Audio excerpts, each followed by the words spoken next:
Republicans refuse to end property taxes, even though DeSantis built a plan to do it. And it actually makes sense. But now, the same people who claim they're pro-taxpayer are quietly working to kill the whole thing. And they're hoping you won't notice how they're doing it. In this video, I'll show you how they're rigging the ballot so nothing passes, why these Republicans are turning on DeSantis, and the plan that's already in place that could eliminate property taxes tomorrow.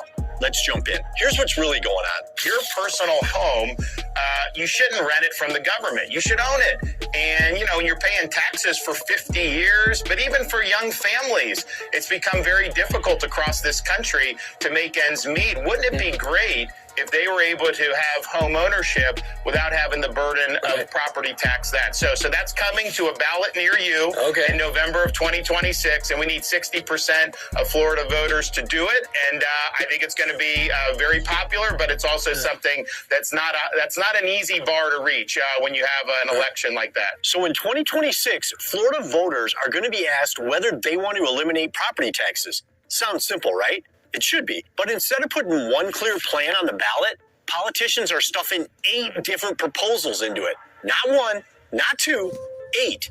Now, here's the trick. In Florida, for a constitutional amendment to pass, it needs 60% of the vote.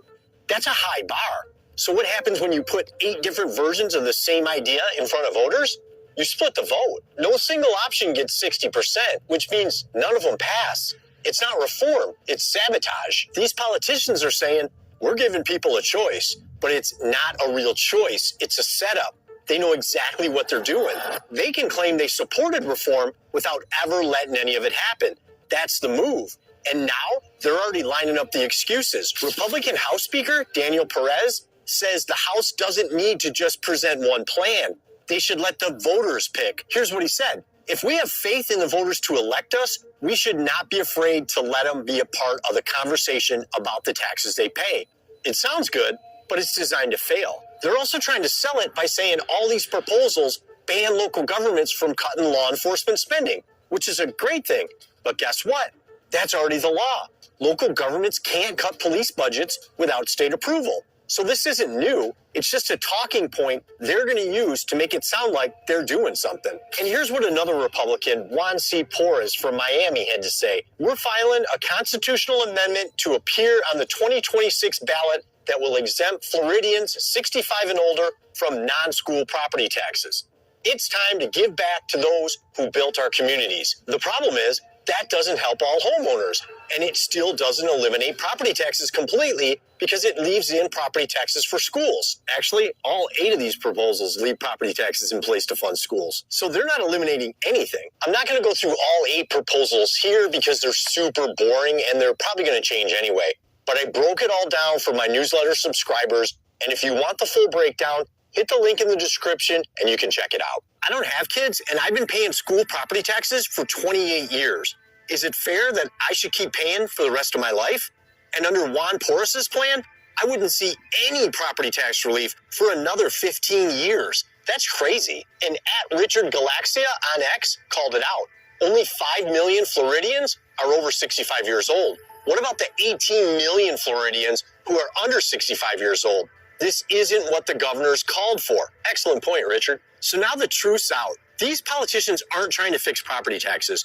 They're trying to confuse voters just enough so nothing passes, while pretending they did their job. But this story is much worse. This isn't the typical red versus blue drama.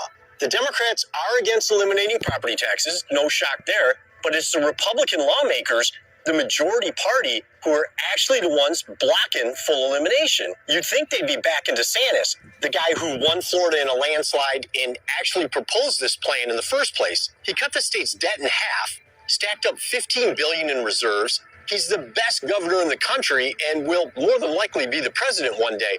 But now, his own party's fighting against him. They won't support the bill, they won't prioritize it, and they definitely don't want it on the ballot as one clean, easy-to-understand proposal. And here's why DeSantis wants to see it on the ballot. They have a home that they bought for $250,000 10 years ago. Now they're being told it's worth $750,000, and they have to pay more in tax every year. Even if they don't even raise the millage rate, just the valuation change is an unrealized gain. It's pinching people. You have senior citizens that have to sell home because they don't have the ability to keep paying the taxes on the house. But people still want to come up with excuses why we can't cut taxes. Like, what about the counties that don't get big tourist money? They're going to get hit hardest by eliminating property taxes, right? Wrong. I can take all 32 fiscally constrained counties.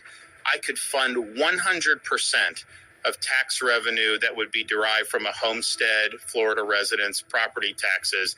And it's like budget dust for us. I mean, we got a massive surplus, so we can do that and we will do that. So don't let anybody in the rural counties act like you're not going to be able to do, because I can just do it without even worrying. I'm not going to let that keep us from doing property tax relief. So if I have to do appropriation, I'm going to support doing an appropriation. I mean, it's just that simple. He's not taking a guess.